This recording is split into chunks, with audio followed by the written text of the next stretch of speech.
आज third highest property है उनके पास, वक्फ के पास, मतलब इंडियन, ऐसा ऐसा ऐसा हाँ, ऐसा इंडियन बताया गया। रेलवेज और मिलिट्री के रेलवेज बाद मिलिट्री के बाद उनके पास उनका है। नंबर आता है। तो उन्होंने आज तक उसमें से कुछ भी अच्छा यूटिलाइजेशन किया नहीं है। नहीं, उसका रेवेन्यू जो जनरेट हो रहा है 8 लाख एकड़ जो आपने बोला, ये नीडी लोगों तक जा ही नहीं रहा है, सच में नहीं जा।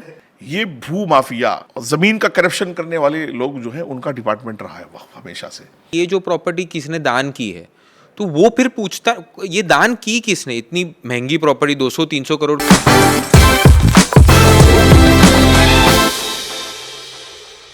मुझे इसमें सर पूछना था एक, कि अगर ये जो प्रॉपर्टी किसने दान की है, तो वो फिर पूछता, ये दान की किसने, इतनी महंगी प्रॉपर्टी 200-300 करोड़। अरे वाह यार, ये भी तो मजे की बात है। ये तो अच्छा किया आपने पूछा।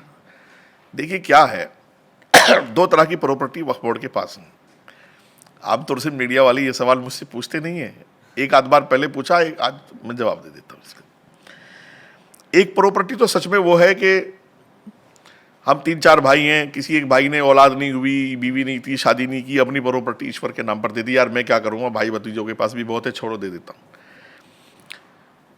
और एक प्रॉपर्टी वक्फ बोर्ड के पास वो है कि जो देश का जब बंटवारा हुआ, पाकिस्तान चले गए, छोड़ गए, कहीं नहीं दर्ज हुआ, उसको चुपचाप वक्फ बोर्ड ने अपने खाते में चढ़ा लिया। कि इसका आगे पीछे कोई है नहीं ये प्रॉपर्टी का। एक तीसरी प्रॉपर्टी है जो है तो आपकी, आप जाकर के लंदन रहने लगे थे, बंबई रहने लगे थे, आपके फादर खाने कमाने गए थे, वापस नहीं गए, और पड़ोसी ने देखा कि मैं तो इस पे कब्जा नहीं कर सकता, जाकर के वक्फ बोर्ड को बताया यार ये प्रॉपर्टी है, इसका फार्म एक आता है वक्फ बोर्ड में, इसका भर लो और इस पे कब्जा कर लो। अब आपको पता चला यार मेरे दादा प्रॉपर्टी छोड़ के गए थे गाँव में, तो जाकर के आपने देखा तो आपने केस कर दिया। और केस कहाँ जाएगा, तो वक्फ ने अपना एक ट्रिब्यूनल बनाया हुआ है, खुद का कोर्ट है। आप वहाँ केस करेंगे, साल 2 साल 3 साल आपको धक्के खाने, इससे ज़्यादा आप नहीं खा सकते। आप जो है ट्रिब्यूनल एक दिन कहेगा ये ज़मीन वक्फ की है, आप हाई कोर्ट जाए, सुप्रीम कोर्ट जाए, वो ख़त्म हो गई आपकी कहानी, और आपने वो प्रॉपर्टी छोड़ दी। इसलिए आप देश की आज़ादी से और अब तक का प्रॉपर्टीज़ का डाटा निकाल लीजिएगा, 10-20 गुना बढ़ी है जाकर के वक्फ बोर्ड की प्रॉपर्टी। जबकि आजकल तो लोग दान भी नहीं करते। अच्छा भाई पहले मैंने देखा, पिछले तकरीबन मेरी 38-39 साल की उम्र हो गई है, मैंने देखा कि कुछ ही लोग मुझे पूरी ज़िंदगी में मिले हैं, 2-3 लोग जिन्होंने दान किया, वरना आजकल कौन दान करता है। और थोड़ा बहुत रुपया पैसा 100-50 रुपये दान करते हैं लोग, पूरी प्रॉपर्टी उठा करके इतना कौन करेगा? पुराने ज़माने में लोग करते थे, अब तो नहीं है। तो वक्फ बोर्ड एक ऐसा डिपार्टमेंट था कि आपकी भी ज़मीन सब ली और माफियाज को दे दी। यानी ये माफियाज का डिपार्टमेंट है। ये भू माफिया, जमीन का करप्शन करने वाले लोग जो है उनका डिपार्टमेंट रहा है वक्फ हमेशा से। जाइए आप फार्म भरिए और एक एग्रीमेंट बना लिया वक्फ बोर्ड से, खुद ही एग्रीमेंट बनेगा। हाँ, वक्फ बोर्ड के अंदर ही। हाँ, वक्फ बोर्ड के अंदर ही एक एग्रीमेंट बन गया कि मैं 99 साल की, देखिए लीज भी कितना, 99 साल के लिए 500 रुपये पर मंथ जो है मैं लीज ले रहा हूँ। अब आपकी लाठी में दम होता है, जाकर के अपना जमीन खाली करा ली और कब्जा ले लिया, कुछ दिन तक वो 500 रुपये दिए, फिर नहीं दिए, बात खत्म, कोई पूछने नहीं, पर अगर वो इंसान है नहीं वहाँ पे, समझो जैसे आपने बोला था कि कोई काम करने के लिए मुंबई आ गया और मेरी वो दिल्ली में प्रॉपर्टी थी, वो भूल गया कि मेरे दादा परदादा के ज़माने, तो वो प्रॉपर्टी पे वैसे भी कोई नहीं है, तो फॉर्म भर के अग्रीमेंट किससे साइन हो रहा है? भाई देखो, आमतौर से जब ज़मीनों के बारे में जानते हैं लोग, तो वो हम लोग अगर ज़मीन खरीदेंगे, मुझे यही कोई चीज़ खरीदनी है, तो मैं उसका खसरा खतौनी पूरा डिटेल निकालूंगा, पटवारी तहसीलदार के पास जाऊंगा। वक्फ बोर्ड में ऐसा सिस्टम नहीं था। वक्फ बोर्ड में आप जाओ, दान पत्र लिख के दो, बात खत्म हो गई है। अच्छा, ये एक ऐसा सिस्टम रहा है वक्फ बोर्ड में। अच्छा, वक्फ का एक अजीबोगरीब और सिस्टम है। वक्फ जो है, देखो मैंने बताया आपको कि सरकार ग्रांट देती है तो चलता है, ठीक है, ये तो सरकार की बात हो गई। लेकिन अब एक चीज़ और निकल के सामने आई है, मुसलमानों ने ये कहा कि वक्फ जो है वो सरकार का इदारा नहीं है। वो कहते हैं हाफ, यानी नीम सरकारी, हाफ सरकारी है, हाफ प्राइवेट है, ऐसे बोला। तो मैं समझता हूं अगर हाफ सरकारी हाफ प्राइवेट भी है, तो आपके मुलाजिम तो 100 के 100% जो है वो सरकार की तनख्वाह पर पल रहे हैं। अब हिंदुस्तान में कई बड़े वक्फ बोर्ड हैं, जैसे पंजाब में बहुत ज़मीनें हैं, दिल्ली में बहुत ज़मीनें हैं, हरियाणा में बहुत ज़मीनें हैं। और मैंने उदाहरण दिए आपको, अगर मुझे आपकी ये दुकान जाइए, बहुत प्राइम लोकेशन पे है, तो 1000 रुपये मंथली मुझे ये दुकान मिल रही है किराए पर, चांदनी चौक जैसे इलाके में दिल्ली में, लेकिन चेयरमैन उसके लिए 25 लाख रुपए की रिश्वत ले रहा है टेबल के नीचे से, कि मोदी जी ने थोड़ा वक्फ को छेड़ा और जितनी बिल्ली थी सब थैले से बाहर कूद आई। अरे भाई ये तो बिल्कुल देश का नाश हो गया, आरएसएस ने कब्जा कर लिया, बीजेपी ने कब्जा कर लिया, और नई नई बातें सुनने को मिली होंगी आपकी, हिंदू मेंबर होगा, फलाना होगा, टीमा। पिछले 70 सालों का रिकॉर्ड आप उठा लीजिएगा, किसी स्टेट में कोई चेयरमैन हिंदू नहीं, कोई मेंबर हिंदू नहीं, कुछ भी नहीं, सब कुछ खुद ही किया, खुद ही खा गए सब। पर वो अमेंडमेंट लाया है कि शायद अभी कि एक आपको ऐसा तो नहीं लाया कि हिंदू है, ऐसा लाया कि कोई हो सकता है। हाँ, कोई हो सकता है, हाँ इफ यू अपॉइंट। राइट। पर मैंने एक महमूद मदनी जी का एक इंटरव्यू सुना था, तो उन्होंने बताया था कि जो ट्रिब्यूनल कोर्ट होता है, जैसे हम बोलते हैं कि अगर आप जाओगे वक्फ ट्रिब्यूनल में पहले, तो वो ट्रिब्यूनल को चैलेंज करने के लिए अमेंडमेंट लाया है अभी, कि वो अमेंडमेंट में डाला है कि इसको आप चैलेंज कर सकते हो कोर्ट में, हाई कोर्ट में। पर ये बोल रहे थे कि ट्रिब्यूनल में ऑलरेडी जो जज है और वो सब है, वो गवर्नमेंट ने ही अपॉइंट किया, हमारे एक जज नहीं है। हम तो इस बात को मना नहीं करते हैं कि जज उसमें ट्रिब्यूनल में, लेकिन महमूद मदनी इस पर क्यों बात नहीं करते हैं कि पिछले 70 सालों में वक्फ बोर्ड की जमीन, एक गज जमीन के लिए भी उन्होंने कोई हक की आवाज उठाई है? क्यों महमूद मदनी इस बात के लिए बात नहीं करते हैं कि इतना लाखों का सिस्टम अपने पास होने के बावजूद अपनी कौम शिक्षा की भीख मांग रही है, अपनी कौम हेल्थ की भीख मांग रही है, अपनी कौम अपने बच्चों को पढ़ा नहीं सक रही है, अपनी कौम के पास होशियार बच्चे हैं लेकिन उनको पढ़ाने के लिए फीस नहीं है। भाई वो तो इतना बड़ा मुस्लिम संगठन चलाते हैं, दोनों चचा भतीजे, सैकड़ों करोड़ रुपए उनके पास हैं, दोनों चचा भतीजे लड़ चुके हैं पैसे के लिए, तो उन्होंने भी कुछ नहीं किया। भाई चोर मौसेरे भाई है ना, वक्फ बोर्ड और जमीयत, ये सब मौसेरे भाई हैं। और एक चीज और, थोड़ा सा और अंदर जाइए, वक्फ बोर्ड में किसी भी डिस्ट्रिक्ट के कलेक्टर को, डिस्ट्रिक्ट मजिस्ट्रेट को यह अधिकार नहीं था कि वक्फ बोर्ड की जमीन में वो इंटरप्ट कर सके। अब मैं फॉर एग्जाम्पल मैं बताता हूँ, हाँ आप लोग अगर यूपी से हैं या महाराष्ट्र से, चलो हम यहीं बैठे हैं तो यहीं की बात करते हैं।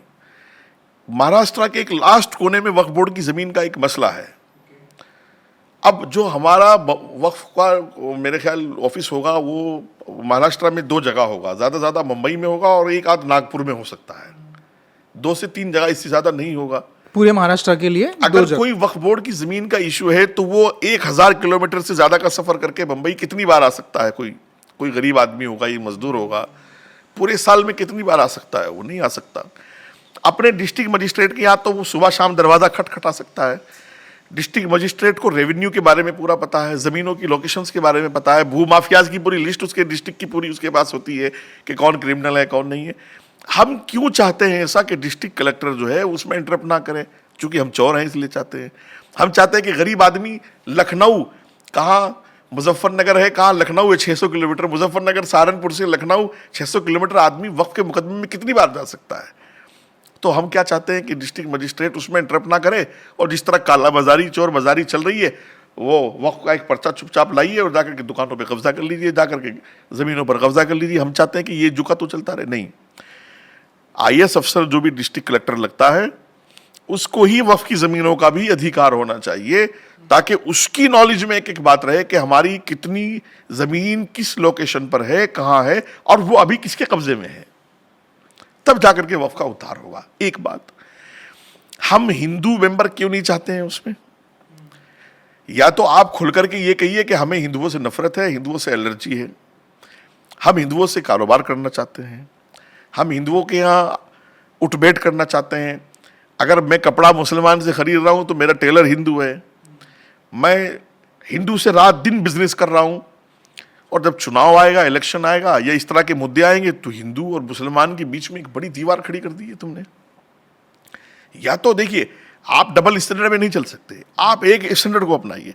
या तो ये कहिए भाई हमारा हिंदुओं का बात बनेगी नहीं, जैसे इस मातृभूमि की पीठ में जिन्ना ने खंजर घोपा है, और फिर उसके बाद में 30 साल बाद बांग्लादेश भी बना, सारी दुनिया ने देखा, और इस्लाम के नाम पर जमीन के 2 टुकड़े बने, तो ये कहिए कि तीसरा टुकड़ा भी हम जो है ओवैसी जैसे जिना यहाँ पैदा हो गए हैं, और तीसरा जमीन का टुकड़ा भी हम इस मातृभूमि के पीठ में खंजर घोंप करके बनाना चाहते हैं, और हम हिंदुओं से नफरत करते हैं, इनके साथ रह नहीं सकते। और अगर ये बात नहीं है और आप सच्चे हो, ईमानदार हो, तो फिर हमें तो हिंदुओं से कोई दिक्कत नहीं है। भाई हिंदू मरेगा कब्रिस्तान तो जाएगा नहीं, वो तो शमशान जाएगा। हिंदू को पूजा करनी है, वो मंदिर जाएगा, मस्जिद नहीं जाएगा। तो फिर आपको घबराहट किस बात की है कि अगर हिंदू किसी कमेटी में मेंबर बन भी जाएगा तो वो ना आपकी मस्जिद में पूजा करने जाएगा, और फिर ये तो खुशी की बात है अगर आपकी मस्जिद में आ रहा है हिंदू, कोई अच्छी बात है। तो मैं समझता हूं कि ये डबल स्टैंडर्ड है। मुसलमान जो पब्लिक है उसको हम बहुत सोच समझकर डिसीजन लेने की जरूरत है। अब मैं समझता हूं कि इस वक्त देश में इतिहास लिखा जा रहा है, तरक्की की गंगा बह रही है, विकास की गंगा बह रही है, और ये 2027 तक एक सुपर पावर देश बनने जा रहा है। हर तरह का विकास इस देश में, विकसित देश होगा। तो मैं समझता हूं कि मुसलमान भी मोदी जी के साथ खड़े होकर उस इतिहास की कहानी में अपना नाम लिखवाएं, वरना हमेशा हमेशा के लिए नमक हरामी में नाम लिखा जाएगा। आज थर्ड हाईएस्ट प्रॉपर्टी है उनके पास, वक्फ के पास, मतलब इंडियन ऐसा हाँ, इंडियन बताया। रेलवेज और मिलिट्री के रेलवेज बाद मिलिट्री के बाद उनके पास उनका नंबर आता है। तो उन्होंने आज तक उसमें से कुछ भी अच्छा यूटिलाइजेशन किया नहीं है। नहीं, उसका रेवेन्यू जो जनरेट हो रहा है 8 लाख एकड़ जो आपने बोला, ये नीडी लोगों तक जा ही नहीं रहा, सच में नहीं जा। ये जो हम लोग डिस्कस कर रहे हैं ना, वक्फ बोर्ड एक चुटकुला बन गया है। आप ही के ओवैसी साहब कह रहे हैं 8 लाख एकड़ जमीन है, आप ही के ओवैसी साहब कह रहे हैं इतना लैंड है, इतना लैंड है। आपके हिसाब से अंबानी का घर भी आप ही की लैंड में है। हाँ, ये सुना मैंने, एंटीला उस वफ के जमीन पे बना है। और जब आपकी जेब देखी तो आप भिखमंगे निकले। आप सरकार से मांग मांग करके तनख्वाह खा रहे हैं, अपने बच्चों का पेट पाल रहे हैं। मैं समझता हूं ये आपने इन 70 सालों में इस कौम के लिए, इस वक्फ बोर्ड के लिए क्यों नहीं सोचा? अगर आपके अंदर चोर नहीं है तो आप इसके जवाब दे रहे हैं। मैं समझता हूं आज मोदी जी गलत कर रहे हैं, मैंने मान लिया। आज से 70 साल तक जो करप्शन हुआ, जो भूमाफियाज ने कब्जा किया, जो तुमने कोठियां बनाई, जो वक्फ की जमीन बेची गई, जो वक्फ की जमीनों में चीजें बनाई गई हैं, करप्शन किए गए, क्यों आपने आवाज नहीं उठाई? आप तो एमपी पिछले 40 सालों से हैं। आपके बाप एमपी थे, आप एमपी, महमूद मदनी साहब एमपी रहे राज्यसभा के, और रात दिन तो वो इन्हीं मुद्दों पर बात करते। तो आते मीडिया के सामने और सरकार से गुहार लगाते कि यार हमारा वक्फ खत्म हो गया, हमारी मदद करो। बेवाए धक्के खा रही हैं और यतीम धक्के खा रहे हैं। कोई शिक्षा का इंतजाम नहीं है, कोई माँ बहनों बच्चों के लिए हॉस्पिटल का इंतजाम नहीं है। मैं जानता हूं किस तरह की जिंदगी है। अब मोदी जी का आयुष्मान कार्ड पे इलाज कराते हो और बचाते हो वक्फ बोर्ड को, बचाने जा रहे हो वक्फ बोर्ड को, जंग लड़ रहे हो QR कोड की। और पता नहीं, अच्छा मैंने कई बार ये बात मैंने दोहराई है कि इसको हमें मजहबी चश्मा उतारना होगा, वरना तो ये बहुत बड़ी गड़बड़ हो रही है। आप ट्रेडिशन थ्योरी जो जिन्ना की सोच थी, आप उसको जिंदा कर रहे हो। मुस्लिम संगठन जितने भी हैं अभी, वो जिन्ना की सोच को जिंदा कर रहे हैं इस देश में। आपने 2 हिस्से इस्लाम के नाम पर बंटवा लिए, अब तीसरे की लड़ाई आप नाराए तकबीर के साथ लेकर के चले हो। और वक्फ संशोधन में आपने एक चीज नोट की, क्या? कि जुमे के दिन जुमे की नमाज पढ़ के 5-5, 8-8 साल के बच्चों के हाथ में एक प्ले बोर्ड है, ऐसे लिए पकड़े हैं कि QR कोड करो हमारी मस्जिद। एक 5 साल के बच्चे की तरबियत, वो बूढ़ी माँ जो घर में रोटी बनाने के अलावा कुछ नहीं जानती, उसको ये बताया गया है कि तेरे कब्रिस्तान मस्जिद सब गए, खत्म, खाते में गए सब। एक 5 साल के बच्चे की तरबियत हम क्या करते हैं कि QR कोड की जंग है, तो वो 5 साल का बच्चा क्या हिंदुओं के लिए मोहब्बत पैदा लेकर के बड़ा होगा?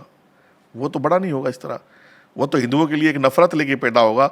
और फिर उसका अंजाम क्या होगा? जो अमरावती में हुआ, जो उदयपुर में हुआ, जो पाकिस्तान में लोग नारा लगाते हैं, प्रैक्टिकली यहाँ उसका होता है सरतंत्र से जुदा, जो MIM की रैलियों में नारे लगते हैं। और फिर जब मुसलमानों की पूरी दुनिया के रिश्ते जो हैं, पूरी दुनिया के मुसलमानों के रिश्तों में सीमा नहीं आती हैं, तेरा मेरा रिश्ता ला इलाहा इल्लल्लाह से जुड़ा है, तो फिर कोई हैरानगी की बात नहीं कि संभल में भी पाकिस्तान का कनेक्शन हो, इराक का कनेक्शन हो, और दाइश और ISI का कनेक्शन हो।